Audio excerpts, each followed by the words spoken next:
कभी सोचा है एक ऐसा देश हो जहां गवर्नमेंट कहे जो मैं बोलूं बस वही कानून है, और लोग कहें सर हमारे भी तो कुछ राइट्स हैं।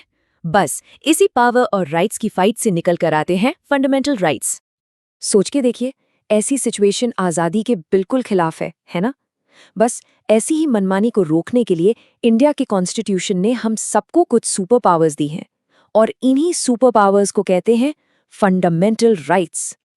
तो आखिर ये फंडामेंटल राइट्स हैं क्या?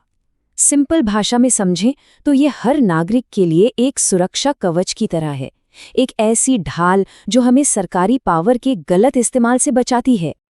टेक्निकली देखें तो इंडियन कॉन्स्टिट्यूशन का जो पार्ट 3 है उसमें आर्टिकल 12 से लेकर आर्टिकल 35 तक इन्हीं राइट्स का जिक्र है।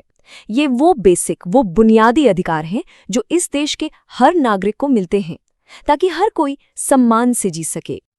बिल्कुल सही। इसका मतलब एकदम साफ है कि अब मनमानी नहीं चलेगी, सरकार को भी नियम कानून फॉलो करने ही पड़ेंगे। अच्छा, एक सवाल उठता है कि इन्हीं आखिर फंडामेंटल ही क्यों कहते हैं, इंपॉर्टेंट राइट्स क्यों नहीं?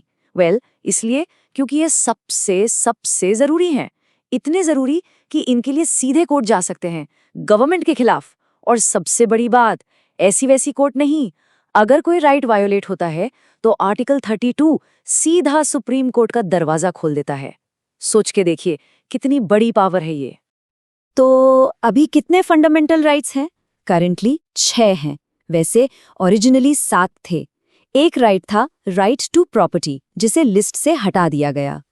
चलिए फटाफट इन 6 राइट्स के नाम देख लेते हैं।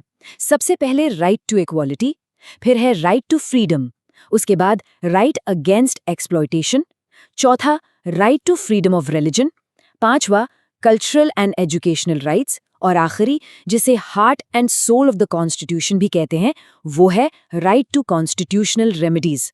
ध्यान रखिएगा, एसएससी और दूसरे एग्जाम्स में इसी लिस्ट से सीधे सवाल आते हैं। चलिए अब खेल के नियम समझते हैं।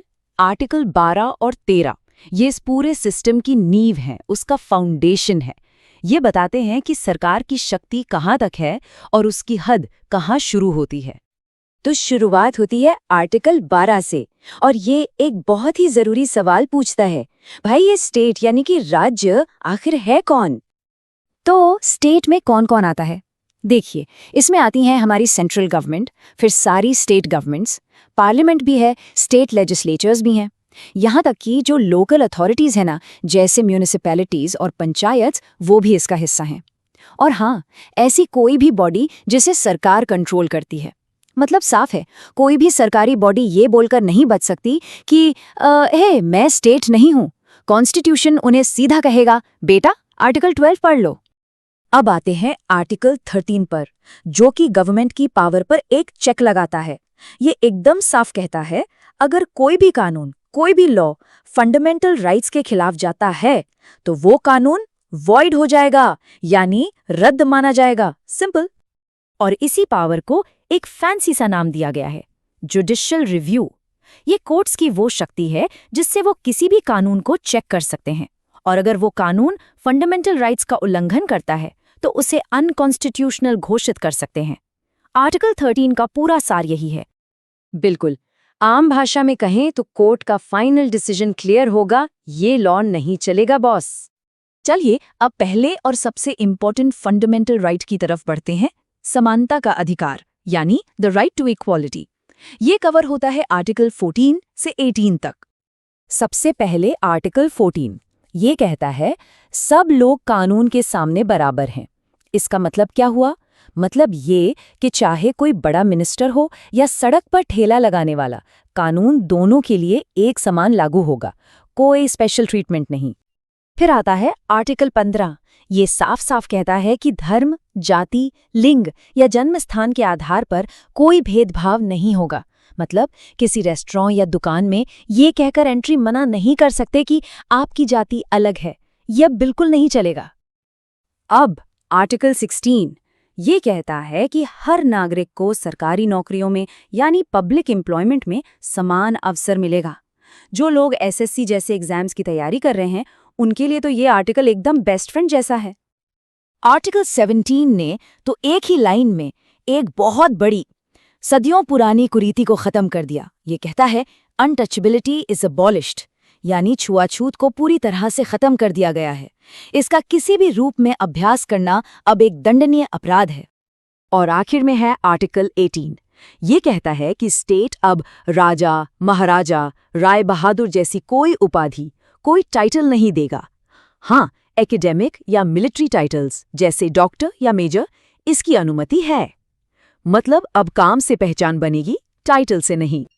चलिए, अब तक जो भी पढ़ा है ना, उसका एक सुपर क्विक रीकैप करते हैं।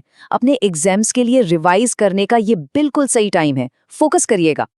ओके, धीरे से रिवाइज करते हैं।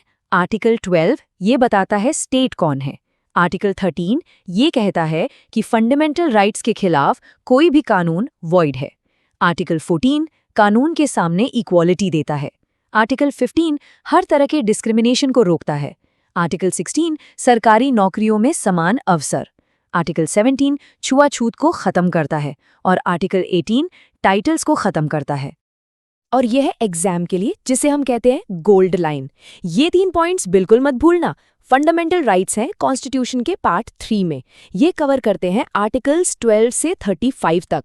और सबसे पावरफुल राइट कौन सा है? आर्टिकल 32।